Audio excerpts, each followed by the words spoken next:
Greetings, ladies and gentlemen. Welcome to the Classical Academy Podcast, your friendly guide to the world of classical Christian education. I'm your host, Dr. Mark Phillips. How do we live like a weasel? Why would we want to? And why would a famous writer like Annie Dillard write an essay about living like weasels? Well, to help us answer these questions is Donny MacAdam. Donny is a Trinity alumnus. After graduating from Trinity, he earned his master's in English from Azusa Pacific University, where he also taught in their honors program. Donny continued graduate work at Duke University, and he is now back with us as a faculty member here at Trinity, teaching Greek literature, writing, and philosophy, and I understand he is somewhat of a steak aficionado as well. Maybe we'll have time to hear about that. Donny, welcome to the program. Thank you for having me. Great to have you. Classical schools like Trinity, they have a strong emphasis on teaching students to write. We often are assigned essays for students to write, and we want to know, first of all, and I've got to tell you, when I read this essay the first time, it took my breath away. I hope everyone ends up reading it. Just a little side note there. So let's start with the first question. Where does the idea of essay come from? Yeah, that's a good question. It began mostly with the Renaissance humanist Michel de Montaigne. The idea of the essay is a first stab at something. Montaigne wrote copious essays on tons of topics, ranging from the humanity of cannibals, which is sort of unexpected, to inward-facing pieces on his own vanity. So it began as a sort of process for him in response to being disillusioned with political life. So he retreated into somewhat solitude and began writing about his experiences, his travels, and so on. He was able, over time, to go back and revise these essays, and they became wildly popular. So I guess the idea of retreating into solitude only worked, sort of. Right. People got to know him very well by proxy of his writing.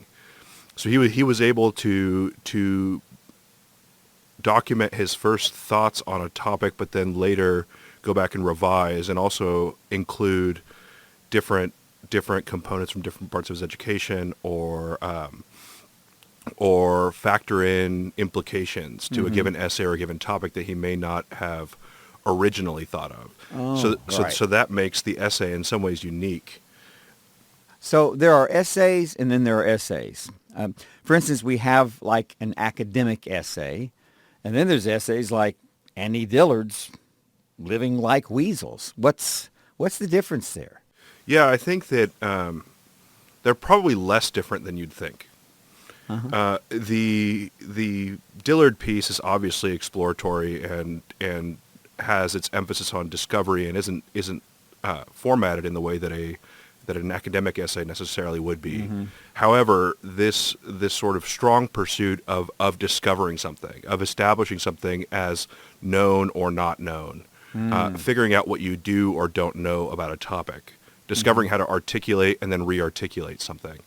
And those are skills that apply to both the academic essay and a more meditative piece like Dillard's. Right. I see, yes, because I always associate an academic essay with kind of the content. And when I read Dillard's essay, like I said, it took my breath away because the prose is so beautiful. I mean, it's almost poetic at places. And you immediately notice this is not an academic essay. She's investigating the human condition, the human soul, the human heart.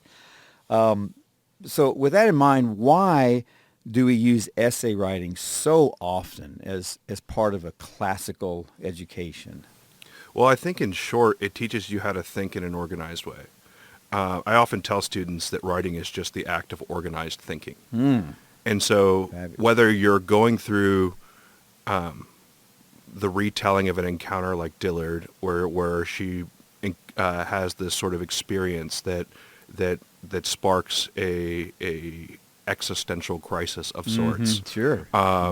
Or you're writing about Plato's Republic, or writing down your observations about an anatomy lesson, or whatever the case may be, this sort of idea of figuring out what you know and organizing your thoughts into a digestible format that people can interpret and be connected to. So in that way, I think it's also not entirely dissimilar. Again, it may sound a little bit jarring, especially if you read Dillard's piece, because it certainly doesn't sound like it. However, I'd suggest that even underneath the poetic prose, she's not all that removed from the key components of an academic essay. Well, sure. She definitely talks about the life of the weasel and how it grasps the throat. And I mean, she goes into some real biological details, sometimes shocking, in describing the predator-prey relationship. And in that sense, it's very scientific. Yeah. We even in sciences here in classical education, we do essays. I recently had the biology students. We learned about metamorphosis, what a remarkable thing it is, and of course, relating it to the life, death, resurrection, and ascension of Christ. And well, and in that way, you're having students do something very similar to what Dillard is doing. Mm-hmm. She's able to touch on a bunch of different topics through this initial vantage point, or this initial window of the weasel. Yes. In a very unexpected way. It's very unexpected. And she almost begins in the way that you're describing your biology essay with these observations, these factual points about the weasel. And from there is able to extrapolate findings about her own self, or what we should do, perhaps. She I don't want to go too far into it yet, and I'm sure we'll circle back around to it. But this idea of living as we ought, yes. and so in that way, where you're encouraging students to make connections between biological data and larger theological points, Dillard's doing in some ways a very similar thing. Yes. Take an observation about the natural world and be able to extrapolate it and find connections to your own experiences, truths about yourself that might have remained unknown, truths about your role, what you should do or not do, your own nature or second nature. And I think we can think of nature in some ways as a sort of oughtness. Sure, yes, indeed. Do as you ought. Mm-hmm. Now, we're fallen, so that becomes challenging. So I think that Dillard's essay poses some really interesting points for how we might compensate for that in a different way. Well, sure. Yeah, when she's talking about doing as we ought, yielding to doing as we ought, I very much got out of that the duality of man, and I definitely want to get into asking the overall question, what's it about? But as I read it, as I said, it took my breath away, because here was the duality of man, and depending on how you take her particular presentation, you could be yielding to that sinful nature, or as a Christian, yielding to the oughtness of what you should be doing as a Christian. Well, why don't we jump into the essay a bit? Before we get into what Dillard's essay is actually about, I think it's also worthy to mention some other points that might answer your question. Sure. as to why we use essay writing in classical education. Sure. I think that like Dillard, there is an element of testing how much you know. There's no better way to do it that I can think of than to force yourself to write about it. And I often tell students that it's more effective than any kind of exam. Force yourself to articulate it in a way that others can understand. Mm-hmm. That's where you can figure out where you lie on the sort of scale of mastery. Have you mastered the topic well enough to actually accurately describe it, and then be able to draw some kind of analytical conclusions from it? In many ways, that's the rhetoric level of teaching at classical education. Learn this stuff so well that now you can say it in your own words rather than memorizing metamorphosis. Learn what it is and then share your thoughts about how that relates. So rather than learning about the weasel and memorizing a bunch of facts and reiterating them, share what you know about the weasel. Well, and I think relates. first too, and it's very much in line with our writing curriculum, is figuring out how to accurately describe something. So before you can draw conclusions about it, before you can make evaluations about its correctness, lack of correctness, whatever, you need to be able to know what's being said. And that requires a couple of really key skills. Perhaps most notably is the ability to be able to read well. Read well and then accurately describe what you've read.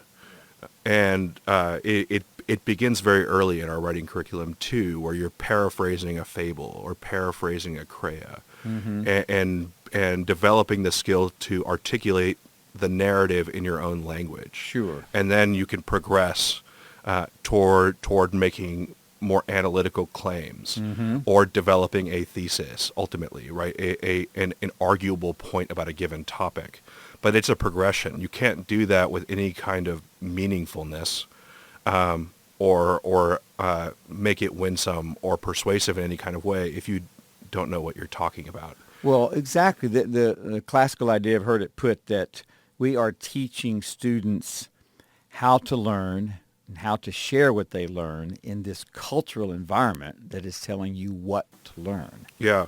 Well, and I think to circle back to your biology essay example, if you get the biology facts wrong, you don't know how to interpret the base level data Yes, when you're right. trying to make theological connections from it. They're either all going to be off, or they're not going to match with the first half of your essay. Very true. So in some ways, you're doing something very similar in the sciences, where here's a data set. Learn how to tell me about it accurately first, and then we can make bigger connections. Then you might understand yourself better. Then you might understand the world better. And that takes us back around to what you said, that the essay is a presentation of well-organized thoughts about a subject, about something. Yeah, and I think that just to give a brief little synopsis of Dillard's essay, Dillard has this sort of really moving encounter with a weasel that she stumbles upon, and this allows her to this sort of window into the mind of another creature. And from there, she can not only reflect upon a bunch of different topics ranging from how isolated suburbia is from nature, or how the weasel is able to do what it's supposed to, and what that might mean for human beings. Sure. And I also don't think it's an accident that when she locks eyes with the weasel, she locks eyes with a creature that's distinctly other. And Yes. and even in the sense of doing as you ought. Weasels, by nature, are not domesticated. Right. Right? Correct. Like the ability to take on a second nature or be habituated in a certain way, develop habits that would form your character, isn't there in the weasel. Yes. But it is there in human beings. And I think that's a big part of what Dillard's getting at. And so... and I should also say that the essay is laced with all these sort of contradictions, where Yes, indeed. where she describes the weasel as thoughtless, as living in the moment, as sort of not having this overemphasis on remembering, and yet she's writing an essay Yes. in order to remember. She wants to Exactly. be, quote unquote, be like the weasel, but I think that in some ways she's contradicting herself. Yes, she says he's living by necessity, not choice, and yet she's very carefully choosing her memory and her words to describe that necessity. And in some ways too, she's operating in the same way that Montaigne did. One of Montaigne's biggest goals with essay writing was to overcome the limits of his own memory. And so by documenting things through this sort of exploratory process, taking a first stab at what he thought about X, Y, or Z, articulating it and then re-articulating it. Yes. And refining it and then refining it again. Right. He was able to not only develop a sort of deliverable message that people could relate to, but also overcome the sort of limits that our nature, as is fitting for this conversation, Yes. would go ahead. pose Yeah. for us. Yeah, so to kind of catch the audience up here, she, in this just outside a suburban area is already a contradiction because it's very much a natural setting. And she and the weasel startle one another. She's sitting at her favorite mossy log, enjoying the time, and suddenly she locks eyes with this weasel who locks eyes with her, and they stare at one another as if two lovers or two enemies. There's your contradiction. Many beautiful things like that. And so that's what happens, and she's taken to this place you're talking about, of into the mind of the weasel. And so that brings us to that point about what is she trying to tell us that we learned from the weasel. As she got into the weasel's mind, she's thinking, okay, the weasel's mind is supposed to be teaching humans something. What's the story there? And I know that's an hour discussion. Yeah. But how would you break that down rhetorically? Well, I think that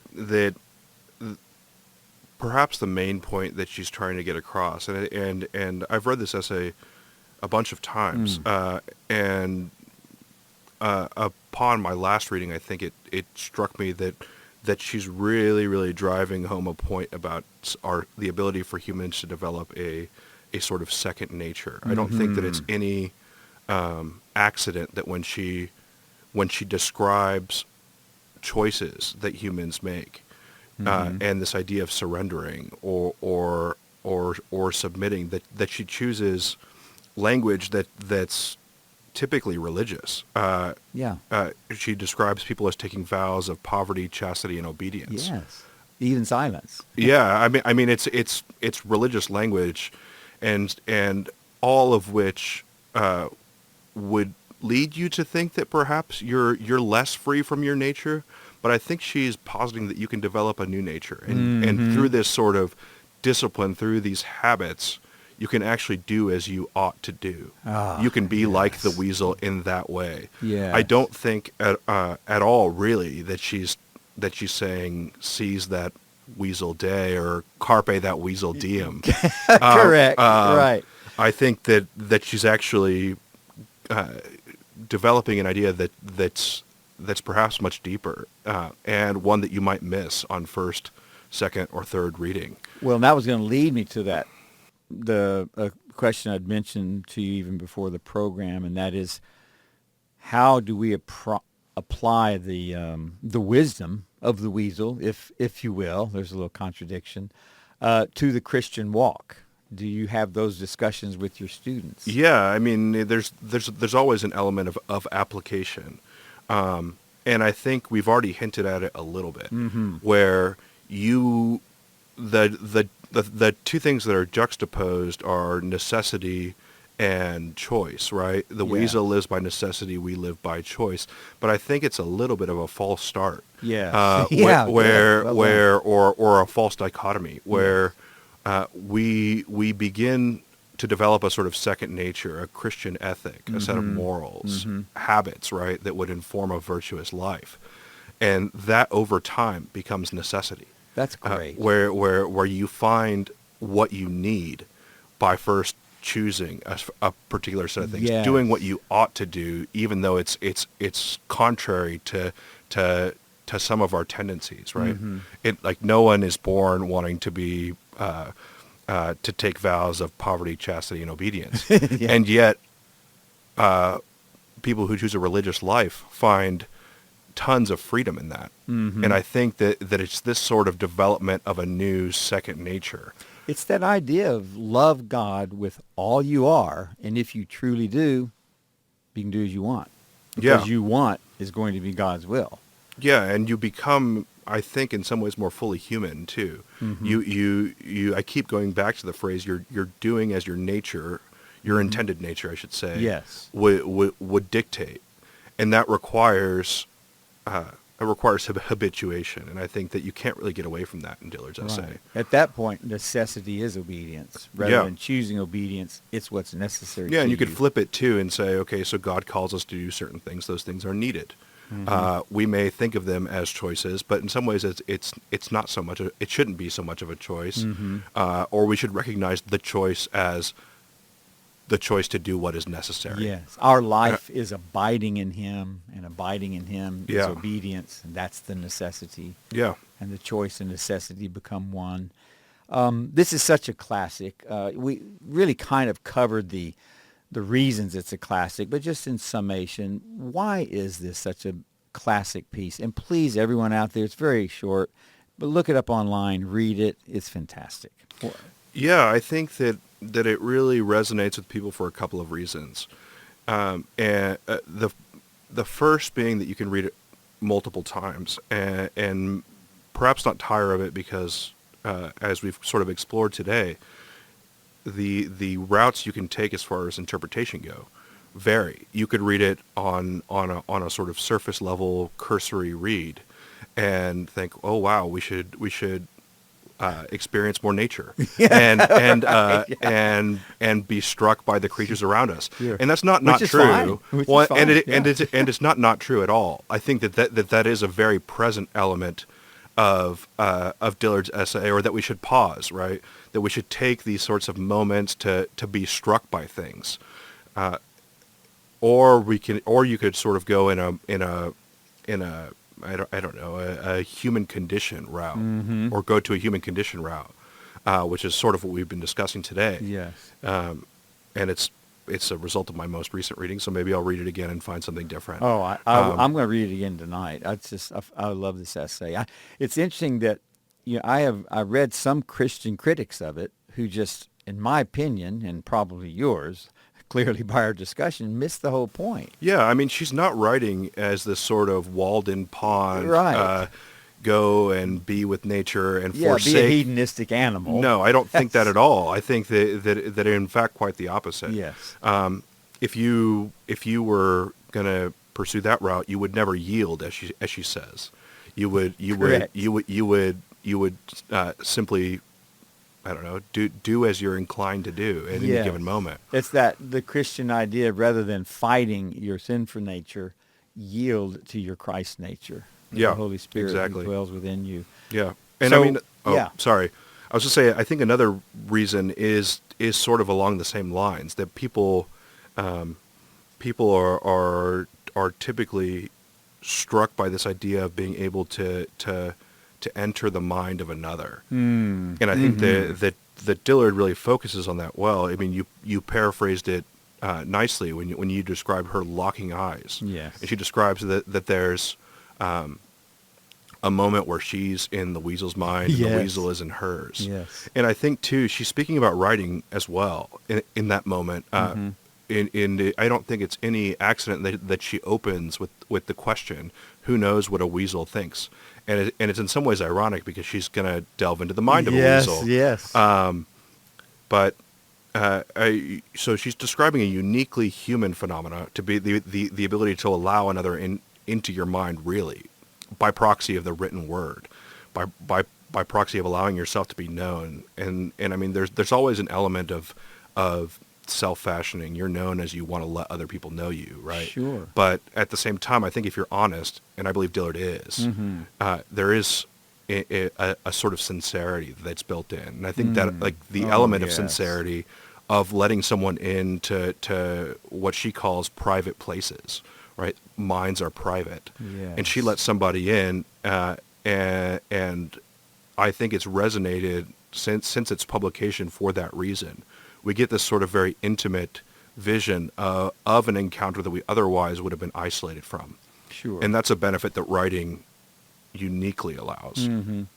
Well, as a final question, and it's probably going to be some repetition of our conversation, but if someone were to ask you, what do we learn from Dillard's essay, what would your answer be? I think the answer is two-parted. I think that on a very practical level, and perhaps for reading practices, it teaches us to read and then read again, to not always take things on our first impression, to perhaps dig deeper, Yes. to be charitable with our reading and assume that maybe there's more to it than might meet the eye. And I haven't read Christian critics of it, but it sounds like that might be a solution to those that sort of, I think, miss what Dillard's doing, is to practice a sort of charitable reading, and give the author the benefit of the doubt, I guess you could say, and assume they're doing more than you might imagine. Mm-hmm.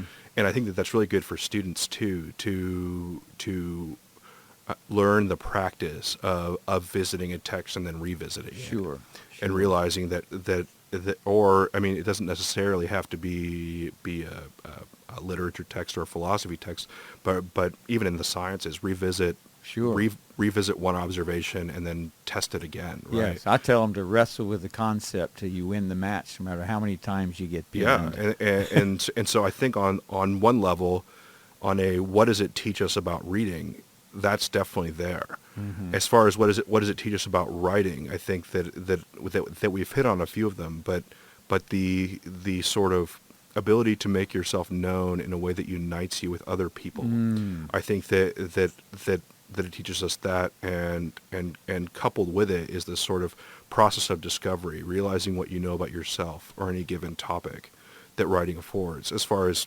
human nature, I think we've explored that, but this idea that in the wild we might find something about how we ought to live, right? Mm-hmm. The weasel doesn't examine his choices as much. I mean, maybe instinctually he does by evaluating danger or not danger, but not in the way that humans do. Mm-hmm. And so I think that perhaps pushing us to examine a sort of feral animal, we might actually learn how to be less feral humans. Ah, yes, So indeed. Well, living like a weasel for the Christian when necessity is obedience to God, that's a good life. And I think we Indeed. can learn that, indeed. It has been so fantastic. This is such a great piece of writing, and thank you for giving us your insights into it. And I hope it No problem. encourages everyone to look into it. And thank you out there for joining us on the Classical Academy podcast, presented by Trinity U, a service of Trinity Classical Academy right here in Santa Clarita, California. Our producer is Shay Ramquist. Stephen Petrie is our audio engineer and provides our original music. And until next time, let's all continue to grow in wisdom, in virtue, and in the love of God. Until next time.